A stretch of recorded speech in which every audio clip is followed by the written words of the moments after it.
2002 সালের ডিসেম্বর তৎকালীন প্রধানমন্ত্রী খালেদা জিয়ার চীন সফরে অভূতপূর্ব ইতিহাসের সাক্ষী হয় বাংলাদেশ।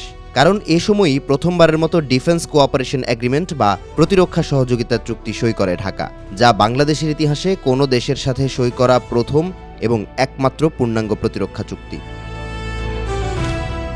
এর পরের 24 বছরে নানা চড়াই উতরাইয়ের সাক্ষী হয়েছে দুই দেশের রাজনীতি।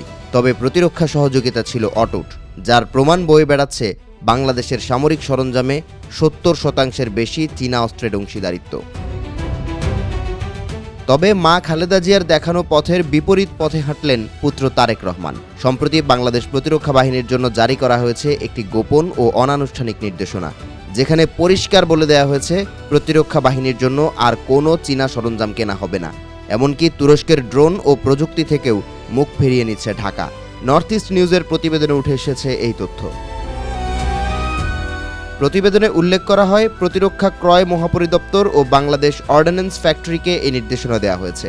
তারেক রহমানের নেতৃত্বাধীন নতুন সরকার গঠনের পরপরই এই ভুল বদল। নেপথ্যে রয়েছে মার্কিন যুক্তরাষ্ট্রের ব্যাপক চাপ। আমেরিকা চায় না বাংলাদেশ আর বেইজিংয়ের উপর নির্ভর করুক। বিনিময়ে ওয়াশিংটন ও দুবাই থেকে অস্ত্র কেনার জন্য চলছে তোড়জোড়। সামরিক বিশেষজ্ঞদের মতে, ওয়াশিংটন এখন ঢাকাকে তাদের বলয়ে পুরোপুরি টেনে নিতে চায়। ডোনাল্ড ট্রাম্প চান দ্রুতই জেসমিয়া ও আকসা চুক্তিতে সই করুক তারেক রহমান। বাংলাদেশের প্রধানমন্ত্রী হিসেবে নির্বাচিত হবার পর অভিনন্দন বার্তাতেও এই কথা জানিয়েছিলেন মার্কিন প্রেসিডেন্ট। চুক্তিগুলোয় সই করলে বাংলাদেশের যাবতীয় সামরিক তথ্য যুক্তরাষ্ট্রের সাথে শেয়ার করতে হবে।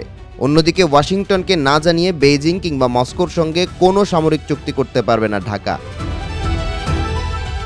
শর্তের বেড়াজালে আটকে গেছে চীন ও পাকিস্তানের সঙ্গে ত্রিপক্ষীয় সামরিক সম্পর্ক বিনির্মাণের পরিকল্পনা। ইসলামাবাদ থেকে JF-10 যুদ্ধবিমান কেনার পরিকল্পনা করে অন্তর্বর্তী সরকার। গত 1 বছর ধরে পাকিস্তানের সঙ্গে সামরিক চুক্তি ও কেনাকাটার বিষয়ে সক্রিয় ছিলেন সশস্ত্র বাহিনী বিভাগের PSO lieutenant general SM Kamrul Hasan. গেল সপ্তাহ থেকে তাকে পররাষ্ট্র মন্ত্রণালয়ে পদায়ন করা হয়েছে। ফলে বিমান কেনার স্বপ্ন তো শেষ, পাশাপাশি চিকেন স্নেককে চাপে রাখতে নীলফামারীতে বিমান ঘাঁটি নির্মাণ পরিকল্পনাও থমকে গেছে। বাংলাদেশ সাধারণত জাতীয় প্রতিরক্ষা নীতির ভিত্তিতে সামরিক ক্রয় পরিকল্পনা করে না।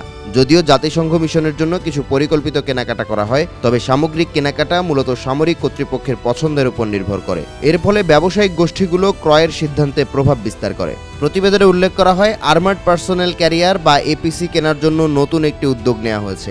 একজন সিনিয়র সামরিক কর্মকর্তা নিশ্চিত করেছেন, যুক্তরাষ্ট্র কিংবা সংযুক্ত আরব আমিরাত থেকে কেনা হবে এবারের APC।